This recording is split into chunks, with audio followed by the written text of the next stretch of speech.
Hey everyone, it's Brad with College SportsCast, and we are going live today. I have invited some of my co-host friends to join us, and like I said, we're going live. I'm live, guys. So we're going live with our College SportsCast. This is going to be kind of our weekend college sports wrap up and live chat show if anybody wants to join us. And I've got John Hammonds with me that joined the room. You could hear his TV in the background when he did. And I've also got John Roberts, aka Drink Local Beeham, on Twitter, joining us as well. Hey guys. What's up? Are you drinking right now?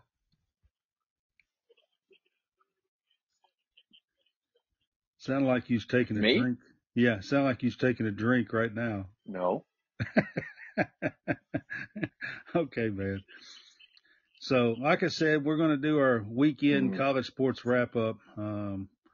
So this is our college sportscast show. Got a whole bunch of college football games to talk about from yesterday. We might even throw in some That's good. college basketball pregame stuff at the very end of the show. So, Hammonds, are you with me?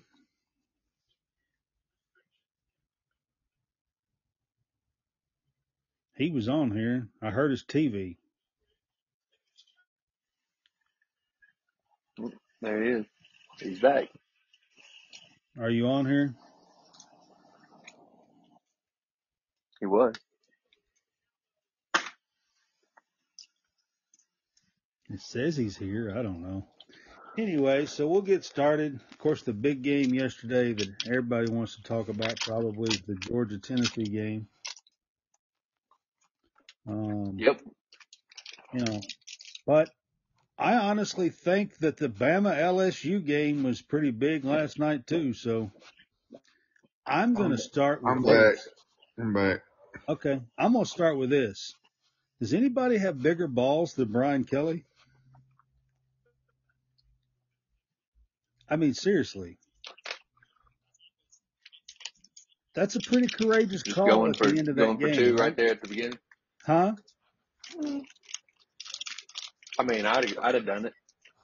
I think, if they would have kicked the field goal. He's done it before, too. Oh, I know that, but that's what I'm saying. That's like, he does that kind of stuff.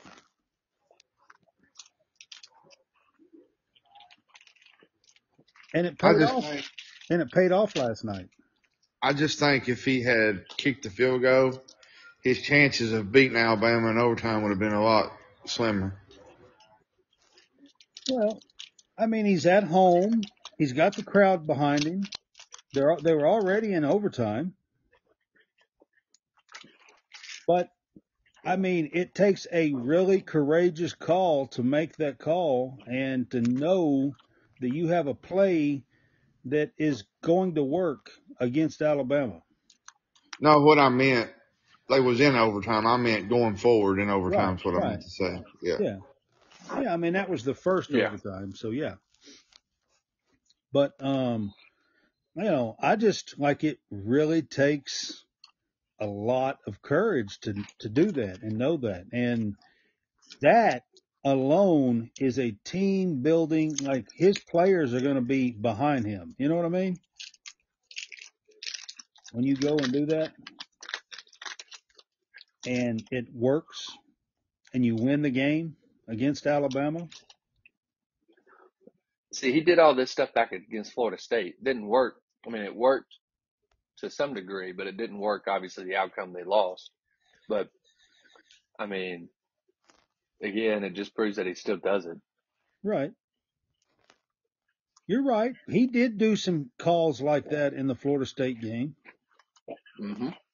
And one of them come back to haunt him that night. Mm-hmm. Yeah. It happens. Yep. Yeah. When you make those calls, you don't get them all. You don't win them all, But that was a huge call last night by Brian Kelly, and confident building for his team. LSU basically now controls their own fate. And it's not basically, they do. And, well, I say basically because they're a 2-loss team, and a 2-loss team has never made the college football playoff. Yeah, but trust me, if LSU were to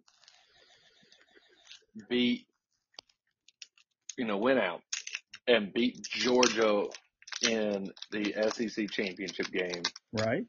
They're not going to be held out of the college football playoff because, I mean, look, their losses are the one to Florida State's the one that looks bad, like looks worse, but the other losses but it's to not Tennessee. Bad.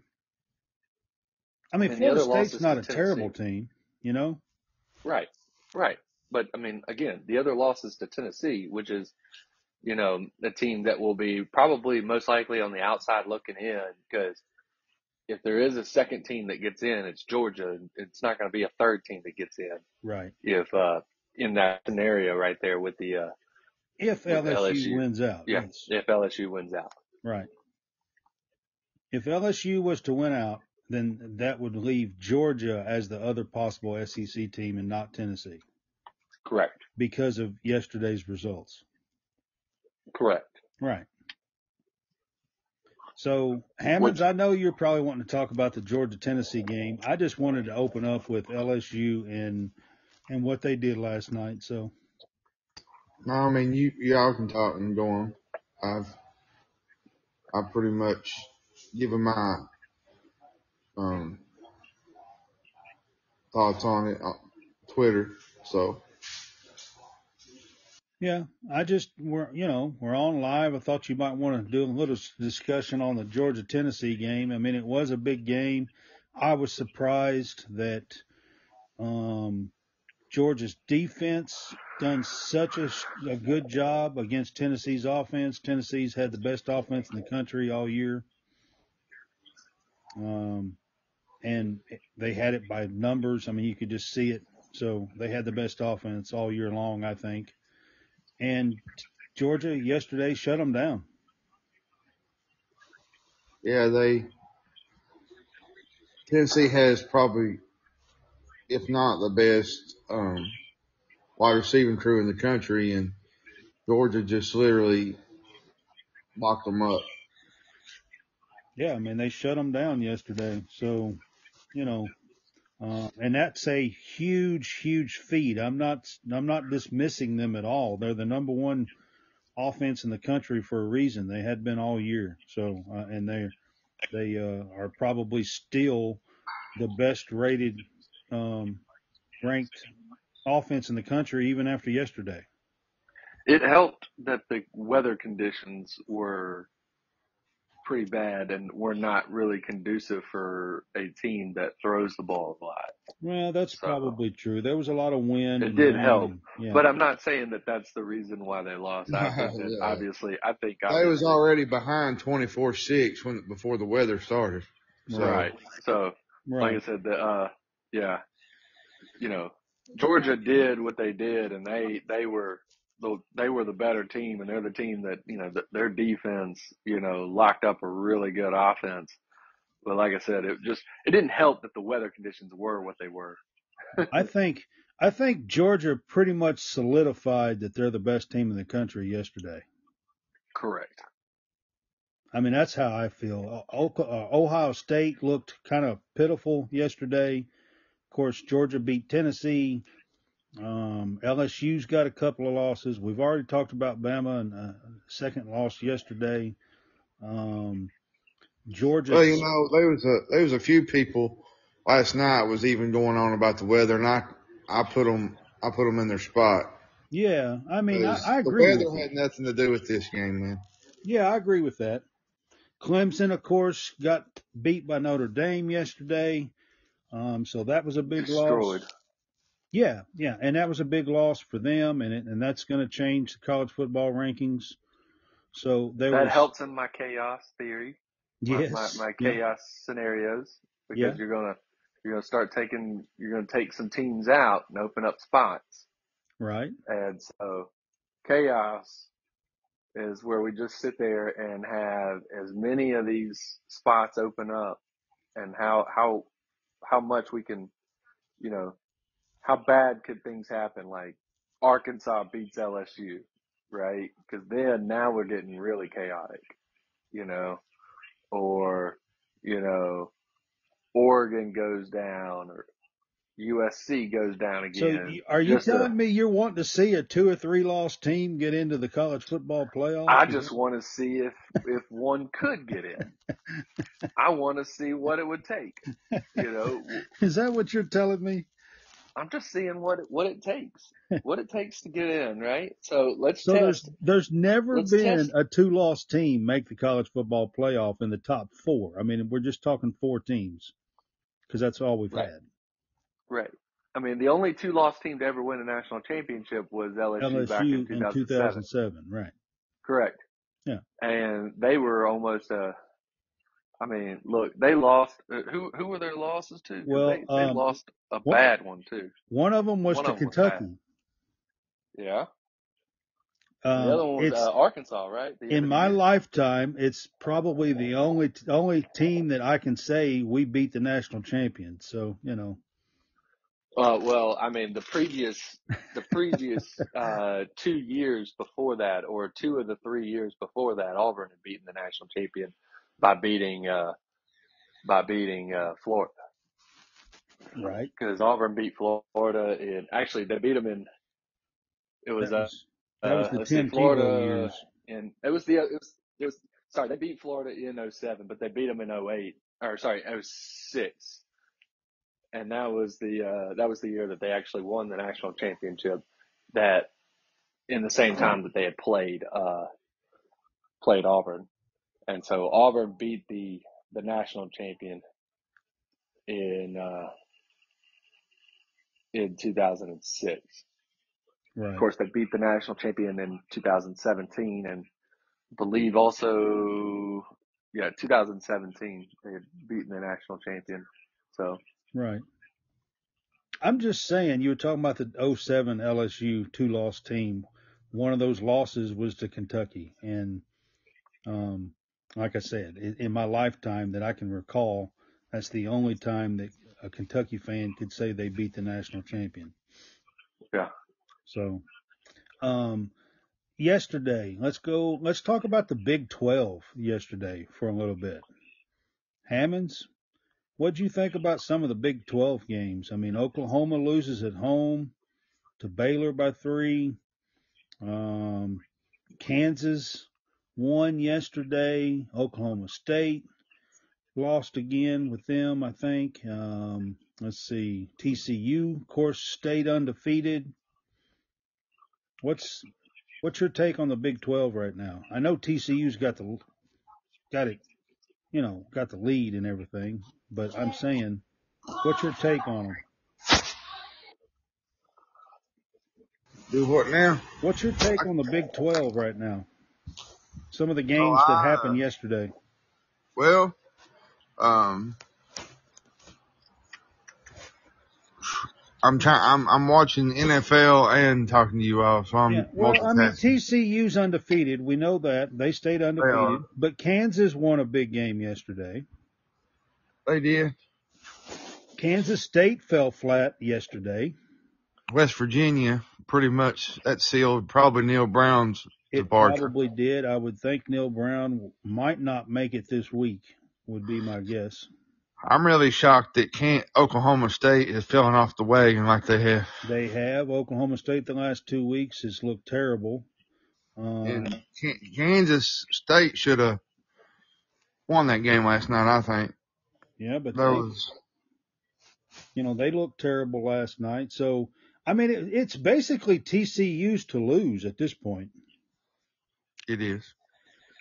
It's got TCU versus Texas? Is that what it's setting up to be? Yeah, it's next week. Yeah, right this now? week. Yeah. Yeah, but I'm just saying, but for the champion, even if TCU beats Texas, does Texas still have the inside track to be the second team in.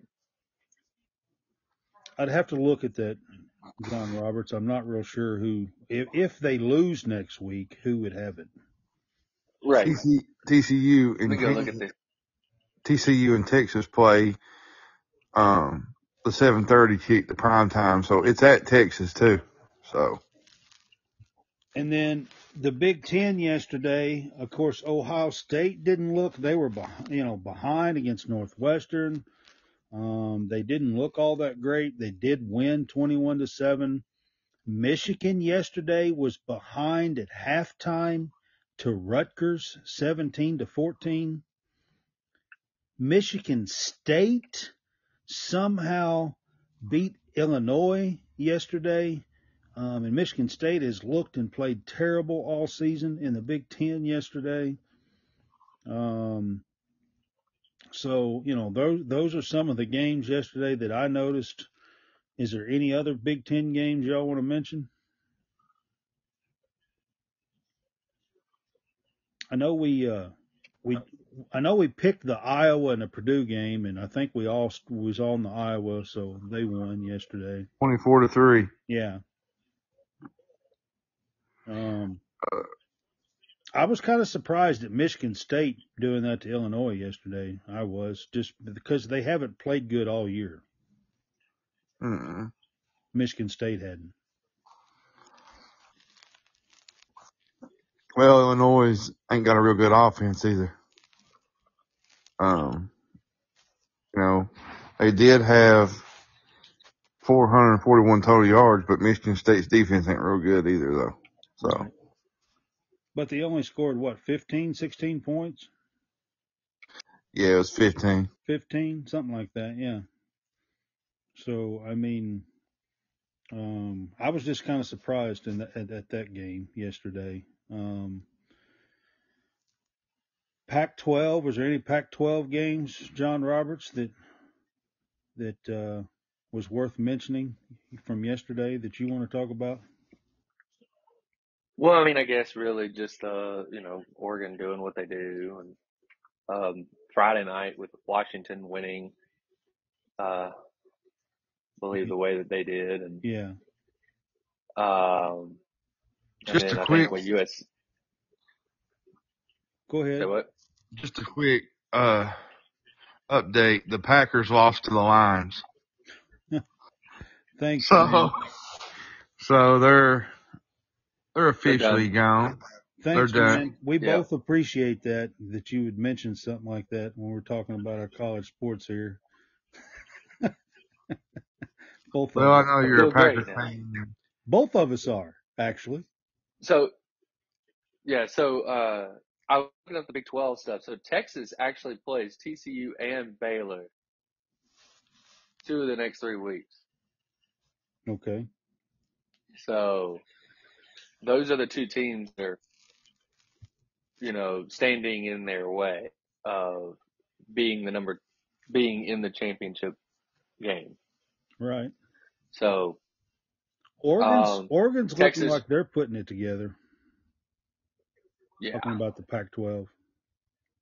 Yep. Let's see. Let's take a look. Pac-12 is just the top 2 teams, right? That we had. Well, I mean, decided. Utah still has a shot to make the championship game out there.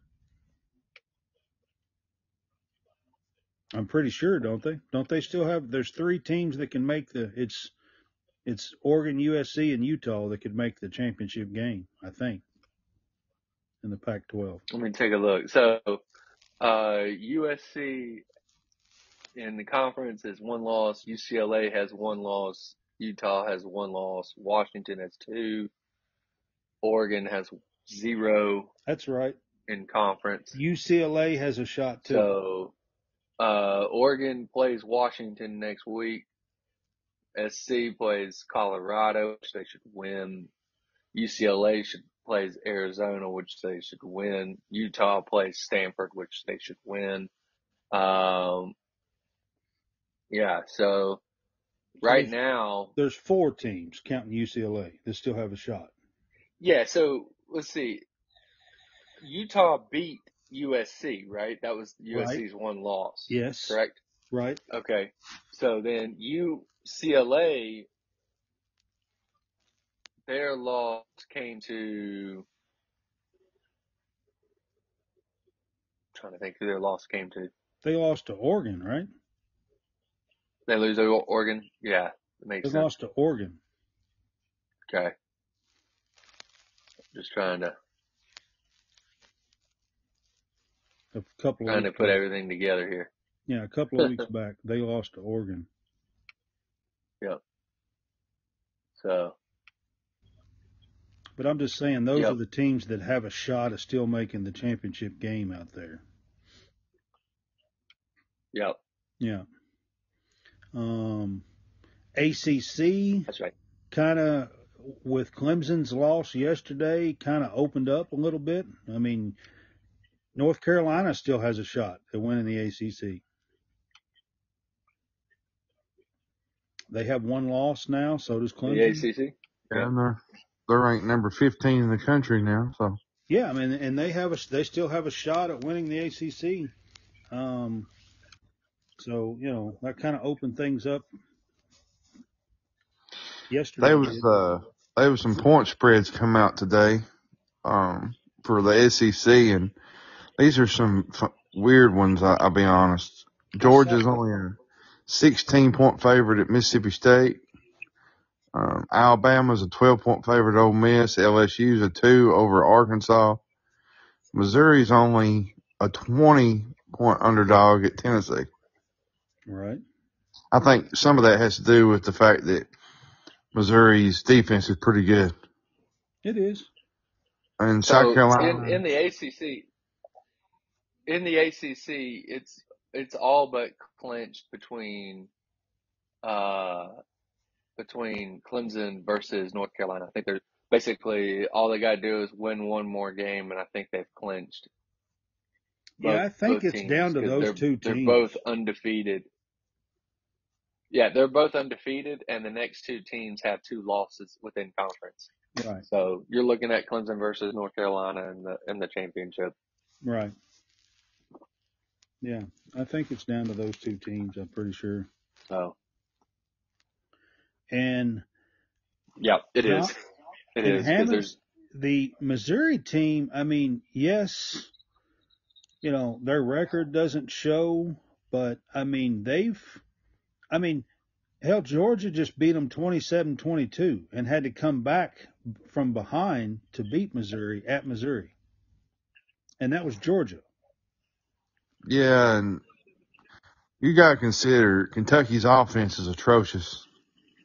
I want to throw that out at you because you've been doing an awful lot of talking about Kentucky and their offense and everything. And I am not telling you that I'm not on board with some of it, but Missouri, you got to give Missouri a whole lot more credit than what you're giving them, I think. I mean, heck, they almost beat Georgia, and Georgia handled Tennessee pretty easily yesterday. Only problem Missouri has is their offense. Their quarterback ain't real good. And still, they made plays that they should have won. But Kentucky's. I've been telling you, and you won't listen to me. I think it starts at the offensive line. Our offensive line is atrocious. Yeah, but you got to call better calls than what you're calling. Yeah, but I don't think he has the time to make those calls. You got to get it out of Levis's hand in 2 seconds, or he's dead meat, because the offensive line is terrible. I just don't think he has the time to make those calls. Play calls. Yeah, but the thing is too, screens and these screens, tunnel screens, these. Telling you, it's got to be quick stuff, man. The way this offensive line is playing, that ain't going to beat these teams that you want to beat. I understand that, but I'm telling you, the offensive line, and I don't know if it's the new offensive line coach. I don't know if it's because we lost 3 players to the NFL last year, because we did. I don't know if that's made just a huge hole, or what is going on, but the offensive line has been, I mean, yesterday at halftime against Missouri, we had 4 tackles for loss, 3 sacks, and 3 or 4 hurries at halftime. Wait till Georgia comes to town. That was yesterday at halftime against Missouri. Do you think it would look like 96-0 IMG when Georgia comes to town? It might. I was just wondering. It might. All right. So Well, and on another thing, Stoops going to have to address that. You know, Monday he's going to get some fire on the calls. There's going to be people call in, and they're going to let him have it because, you know, that's on you for hiring those guys. well, I mean, we can't even, the special teams can't even block. Our special, like we're having trouble. The guys get through our special teams. We got our punter hurt, at the end of the game. I mean, our special teams line can't even block. If he don't make that kick, and if he don't fix that game, Missouri wins that game. Oh, I know. Colin, what's his name? He's a jolly good fellow. Goodfellow. Colin Goodfellow won that game yesterday. Yeah, and that's sad to think that a punter of ours would win a game for us. I'm telling you, he won that game yesterday, and he got hurt doing it. Broke his leg, apparently, to what I was heard. Yeah, he got hurt doing it, and simply because we can't block anybody. And I don't understand. That play that he broke his leg on was the center or the long snapper just sending a mile over his head. Yeah. He had to go run, he had to go run, 20 yards back behind the field, behind him. And that's another issue. The long snapper's been terrible all year, too.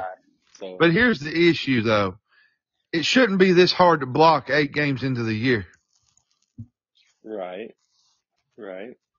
I'm just telling you that issue. When you're 8 games into the year, though, and you can't block worth a dime, there's something going on. Well, everybody's kind of been talking about Scangarello, and I understand, but I'm telling you, this starts with Yenzer, is who it starts with. So the question is, you are what you are, right?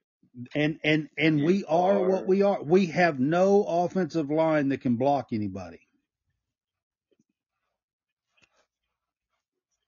And I think that is totally affecting the play calling of this team.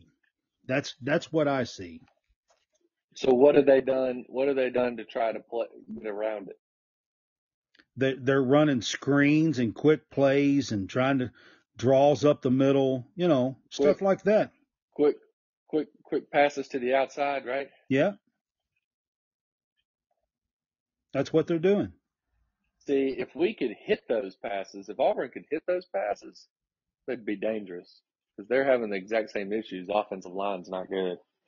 But Ashford can't hit a running back worth anything. Well, if you think on the outside. Right. I was looking at his resume the other day, Yenser, and he's built some really good offensive lines. Where's the problem? I don't know, but this year, this offensive line, he has done an atrocious job. I mean, atrocious. It's horrendous. I've never seen an offensive. We play Ole offensive line. That's what we play. Ole. We just let them pass on by. It's terrible. So what you let that happen against Georgia, Levis is going to get killed. I know. What'd you say? Levis will be murdered the Georgia game if they don't get it figured out. Well, I thought that's what would happen Tennessee too, to be honest, and Levis is beat up bad. That's part of the problem is too, because he's been killed all season long. Kentucky's got some changes to make in the off season. Yeah. All right. So, John Roberts, I do want to get to the Auburn game. I want to get to Cadillac Williams. I did tell you off the air, me and you talked about Cadillac Williams, and I told you that I thought that the rest of the Auburn team was going to rally around Cadillac Williams, and that they were going to be spirited and play a good game. And I feel like that's what happened, don't you? It took. Well, here's the thing that happened that had not happened this season, had not happened last season, and may have been even the season before that it hadn't happened. There were halftime adjustments that were made. And oh my God, I've never seen halftime adjustments made. I've also seen that the Auburn kicking situation is bad. Carlson just is not that good anymore. And I don't know if his knee is fully recovered or what, but he's not good. He's missing a lot of kicks that he shouldn't miss. Yeah. But they've got a kicker. They've got a kicker. Their backup kicker should be pretty good. They just won't. I feel like they're going to try to ride Carlson until the end of the year. Right. Give that guy a red shirt and let him kick for the next 4 years or 3 years. I think or that's what whatever you want to Kentucky's do. doing too, by the way. But anyway, go ahead. But anyway, so as far as the rest of the game goes, Auburn started out just discombobulated, and Cadillac in his postgame talked about this multiple times. Talked about that the week was just hectic. The Monday the coach is fired. I don't know how much of what they got, what they normally do, exactly what their schedule normally is Monday through Friday, where their off day is, if it's Monday or if it's Sunday, during the week. Right. But so, Monday the coach is fired. So you got to think that Monday's been a wash. So you got Tuesday, Wednesday, Thursday practice that you have an entirely new coaching staff, or really just like people in different roles trying to coach up the team for Mississippi State. And you got probably players that where their heads are at and everything like that. So he's got to bring everybody back down to earth and kind of get them all back rowing into the same direction. Hey, I gotta run. I gotta do something. Hold on just a second. It's been awesome talking with you. Can't wait to do this week. All right. We'll catch you. All right. We'll catch you on the flip side. Go Lions. Shut up, man.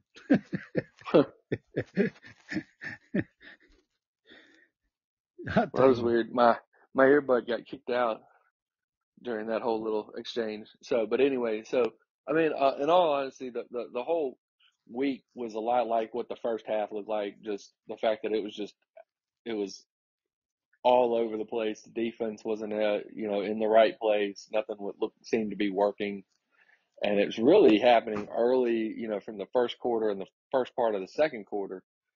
And then by the time, midway through the second quarter, it seemed like it started kind of settling down. The defense started settling down. There was a lot of players that hadn't played much this year that were playing.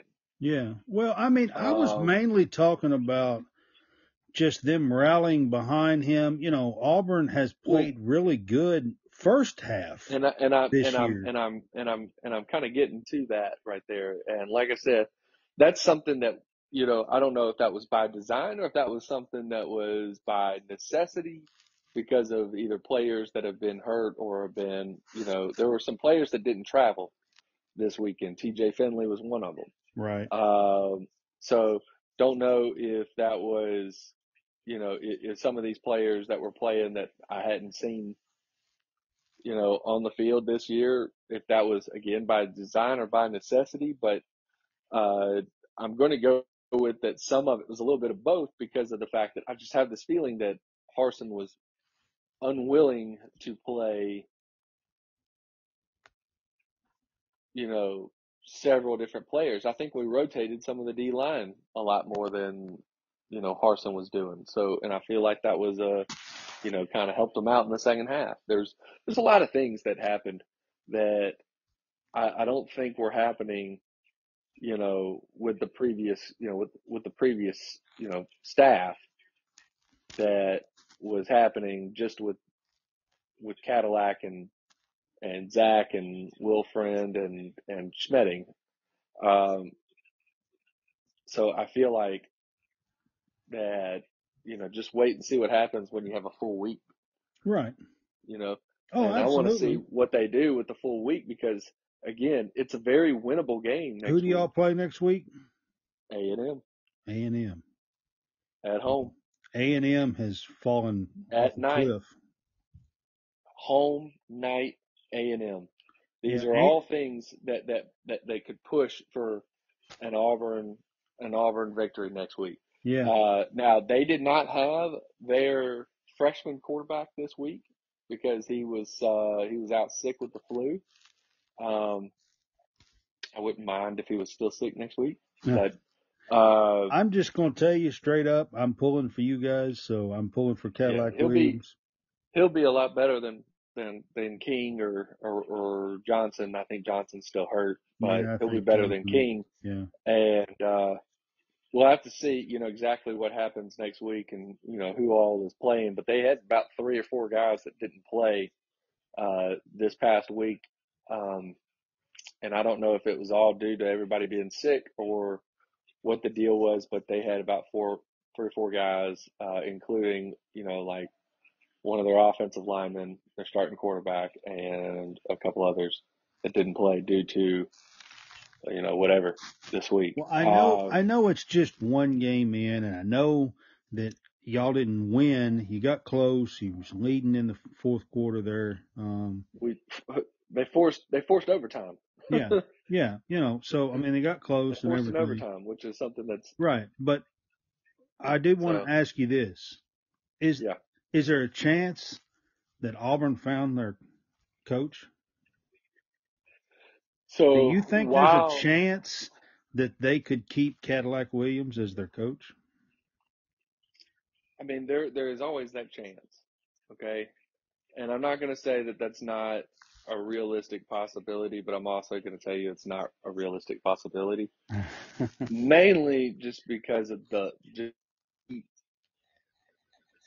he hasn't been coaching very long. I understand, and he's not been a head coach, and he's new at all this. I get it, but correct. He's also an Auburn guy, and right, and they're going to rally. I mean, the whole, not just the players, the fans, the one boosters, thing that I would caution everything right now is don't make the emotional decision. Just because of what you see right here, let's take a minute and I agree make sure with that. I said, it's just one game. Let's give he does have 3 more games and to finish the season with. I am all in with Cadillac. I love Cadillac. This is, what they did in the second half was awesome, and that's that's going to be great. And I hope that with this, with this, newfound sense of, just pride to play for Auburn, that they, and this energy that they will go out and they will play against A&M and absolutely put on a show in front of the home crowd and win. Right. And but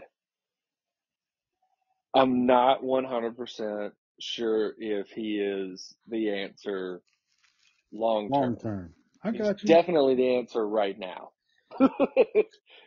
Right now, to finish this season, he is definitely the answer. I got you. I just kind of wanted to give you a little platform to talk about it. Because me and you did have a conversation about it. It wasn't on air, but. Right. Yeah. So I just wanted to, as much as I want I would love for Cadillac. He's just I couldn't tell you if that is, if he's the answer long term, but he's not but he definitely is the answer right now. Right. I will go with that. All right. And Well, it's gonna be interesting. It's gonna be real interesting in about 3 weeks. Right. I really want to see what Well, I happens. want to in see 3 what weeks happens because over the next 3 weeks and see if the team really rallies behind him and if they can win a couple of games. If they win the A&M and the Western Kentucky games, right, then they're playing for bowl eligibility against Bama. Right. Yeah. Correct. Right. And that's the best scenario that you guys can hope for. So, Right. They're playing for bowl eligibility against Bama, which is and Bama at this point will be playing for nothing other than pride. Right. They won't be playing for anything. Right. Because they're out of the CFP as it stands right now. Right. And unless Arkansas trips up. Right. So, I mean, they can LSU. still get, and even as it stands right now, they may not be in one of the main, BCS bowls because I think right now that looks like it could be Ole Miss if Ole Miss wins out. Right. If they win out, yeah. Yeah. Which then again, I think if Bama wins out, maybe, but it also depends on, if the SEC gets 2 teams in, 1 team in, or 3 teams in. Right. Because Tennessee would have a spot ahead of Bama in terms of, favorable bowls and whatnot. Right. So, yeah, so you're looking at it's just a whole lot of different things that could happen between now and the end of the season, but there's a good chance that they're not playing for just a whole lot other than just, playing for the pride and playing for, bragging rights. The rivalry between Bama and Auburn. Right. So, all right. So before we end this today, I kind of want to get to a little bit of basketball stuff. Basketball starts it starts tomorrow. And Auburn has George Mason, I believe. Yeah, there's not any big games as far as 2 teams, top teams playing each other. Most of all these games are against small schools. But it does open tomorrow, and a whole lot of good teams play. Now, like I said, they don't play the top competition or nothing tomorrow. But Baylor plays tomorrow, Kentucky plays, Villanova plays, Michigan, Duke, just running through these. Tennessee plays, Indiana plays, Houston, which is ranked 3rd in the country, plays, Kansas plays, Arkansas plays, TCU, Auburn is George Mason, like you said. Creighton plays. Alabama plays. These are ranked teams. North Carolina, which is number 1, they play tomorrow night. Gonzaga, number 2, plays tomorrow night. Texas plays. Virginia plays. Illinois is ranked 23rd in the country. They play. Texas Tech is 25th, and they play. Arizona plays. San Diego State, which is ranked 19th, plays. Oregon is number 21, and they play. And UCLA is number 8, and they play. And that's all games tomorrow. So if you're a college basketball fan, the season is starting tomorrow. If you are a fan of any of those teams that I just mentioned, your season starts tomorrow. And there's games this whole week, I'm pretty sure, every night. Ooh. I just realized something. I know my wife was wanting to see if there's any way to get tickets down to Auburn for the game this Saturday. And I know that I just looked at the basketball schedule, and Auburn plays South Florida Yeah. at home on Friday. I had, just trying to see what all what all could happen. Oh yeah, there's basketball games every night this week. Now a lot of the big teams open up tomorrow. So they won't play on Tuesday or whatever because they open up tomorrow. But if you're a basketball fan, college basketball kicks off tomorrow. I'm trying to look through some of the week and see if there's any. Auburn's got 2 Pac-12 teams during the Christmas break. Yeah, I was trying to look and see if there's any decent games on this week. I just thought that was interesting. I knew that they were playing one of them. I didn't realize they were playing 2 during the So during the Friday, during the Christmas break. This Friday, Michigan State plays Gonzaga on the 11th. I think that's that game that they're doing on the aircraft carrier. Oh, jeez. For 11/11 for the Veterans Day. I think that's the game they're doing on the aircraft carrier. And it's Michigan State versus Gonzaga. That ought to be a good game to watch. Yep, that would be a good game. Yeah, that's on Friday. So I was just trying to run through here and see if there's any other, where two teams are challenging each other, basically. You know what I mean? Oh, yeah. Yeah, instead of, playing IUPPI or whoever, Yeah, you know it. Yeah, because some of these opening games, you're playing whoever. I don't know. Right. Alcorn State or, whoever, somebody like that. I don't know. And I'm not dissing anybody. I'm not trying to diss anybody, but there's almost 400 Division I basketball schools, like 380 something or something like that. And there's only 131 Division I football, or not Division I, but FBS football schools. So there's a big difference between basketball and football. Some of these teams are really small schools that are still Division I. You know what I mean? Oh yeah. Yeah. Yeah, there's just a big. You could be difference. D1 in basketball, but you're FCS in football. Right. So there's a huge difference. Because Sanford is one of those. Yeah, because there's nearly 400 D1 basketball schools. Right. Yeah. So the big game of the week does look like the Gonzaga Michigan State game on Friday. So, but college basketball kicks off. If you're a huge college basketball fan, your team is likely playing this week, likely playing tomorrow night, to be honest with you. Most of the top 25. Because most of them are at night. Most of them are tipping at night. Yeah, when I finally get home tomorrow, because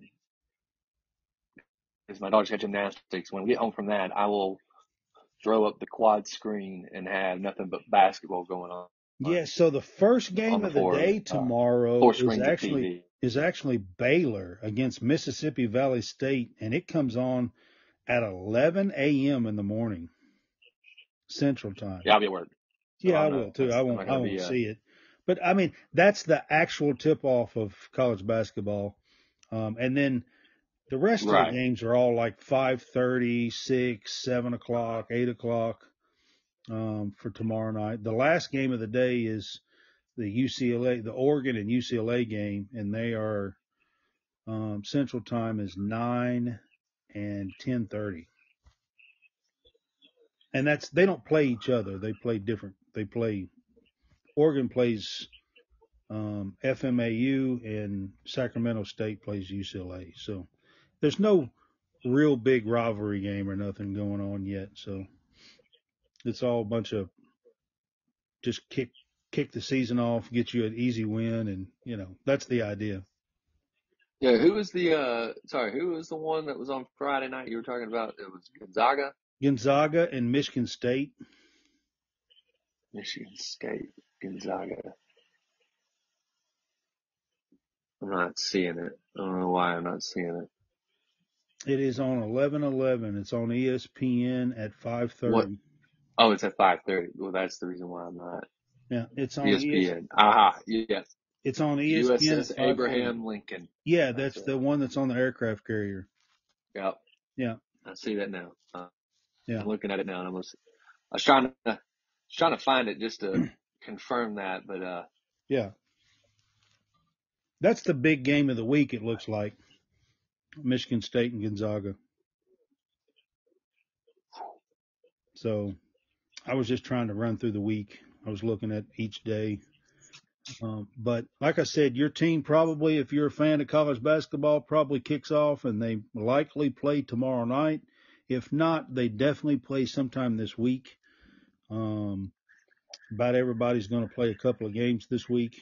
Kentucky plays both tomorrow and Friday. So, and that's mine. And I think Auburn plays tomorrow and Friday too, right? correct. They play tomorrow night at I believe, what was that, 7:00 tomorrow night. I believe they've got the ESPN Plus and the SEC Network as well, and then they play Friday night, South Florida, also 7 p.m. ESPN Plus SEC Network. Yeah. Yep. So it's just an exciting time for college sports. That's what we're doing, is covering college sports. So like I said, this is our College SportsCast weekend wrap up, and we're going to continue with these things each and every weekend. We'll probably do these on Sunday afternoons, most likely. And we will run down some of the biggest games of the college football world and some of the biggest games of college basketball, and talk about both from now through December, first week of December, because college football will kind of take a few weeks break in between bowls and stuff for the bowl games and stuff. So that's when we'll kind of shift a little bit more to just college basketball, but then go back to college football for the bowl season and the playoffs, of course. And then down the road, and I know, John, you're looking forward to possibly in the spring doing some baseball stuff. So yes, that would be ideal. When does the baseball season actually start? Mid-February, 1st of March? Should be mid-February, and That's what I can actually confirm this to you in just 1 second. I think it's about around mid-February most of the time. It's about Valentine's Day. Let's just go with that. Yeah. That is. Generally, that's week 1 now. It used to be before that, the first week of February. Right. However, the northern schools complained, and they got the season moved back at least 1 or 2 weeks. It actually got moved to like the 3rd week of February, but I think they've somehow bumped it up to the 2nd week of February. Okay. I knew it was somewhere around mid-February or something like that when the season actually started. Yep. Yeah. Let me, here we go, schedule. February 17th, Friday, February 17th, Auburn will have a 3-game series against Indiana. So that will be the beginning of the season for them. Right. And I would believe the majority be close to the same college baseball will be that weekend. Right. There should be a couple of tournaments that are going on that weekend. There should be a couple of tournaments that go on the following weekend, the weekend of the 24th, 25th, and 26th. Generally, one of them is the State Farm Classic that is held at the Texas Rangers Stadium. And then there is one that's held, I think there's the Round Rock Classic that's in Round Rock, Texas. I'm trying to think of a few of the others, but there's several tournaments that go on during the years. Yeah, it's kind of like a kickoff deal. Right. And so Auburn has been in some of these the last couple of years. So they usually get top teams and teams that are, doing well in the, they'll Right. get those over and so Auburn's done it over the last couple of years, but this year they are not doing it. So, that is, All right. I just know I want everybody to know that we are, when baseball starts, we'll be doing a little coverage on the baseball season as well. John's a big baseball guy and knows a lot of people in the baseball business and stuff, so he's going to help us with that. And our fans can look forward to us covering all three of the main sports. And I'm going to be honest with you, I might throw in a little women's college basketball in some of the big games and stuff, and talk about some of the good teams, South Carolina, and a few. SEC's always got a lot of good women's college basketball going on. Yep. That's one of the main power conferences in the SEC, for women's college basketball. So I do know a little bit about. I actually I've helped. It's younger kids. Like middle school age, but I've done some coaching girls and boys. So, and both of my sisters played. One of my sisters played college ball, small NAIA stuff, but she played college ball. And I've been doing women's basketball basically my whole life. So it's something that I would go to when I was a gym rat when I was 7, Right.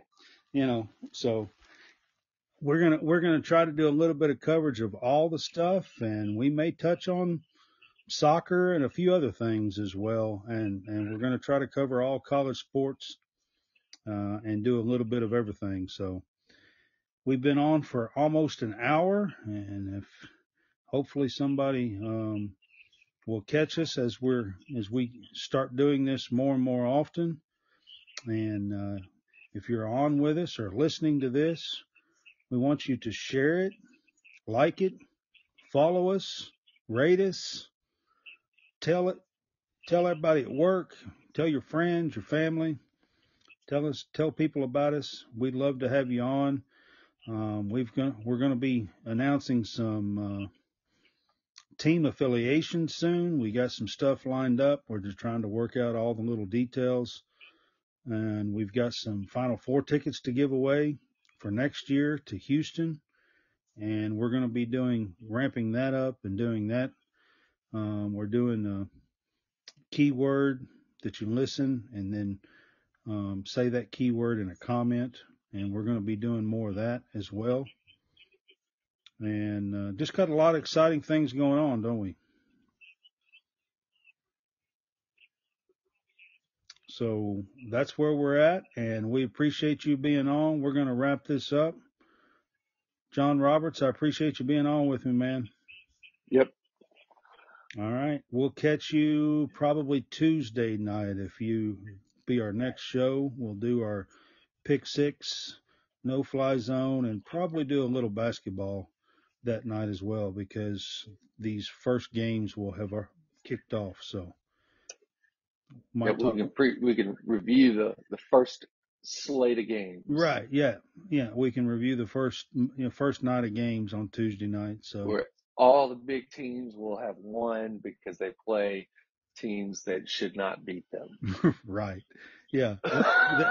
That's basically what we're going to see. Yeah. You're right on that. All the big teams will have won because they will play teams that should not have beat them. Right. And if they did get beat, it'll be a big story. We will then talk heavily as to why they got beat, and then we will possibly make fun of them for being. Yes, probably so. Yes. You're absolutely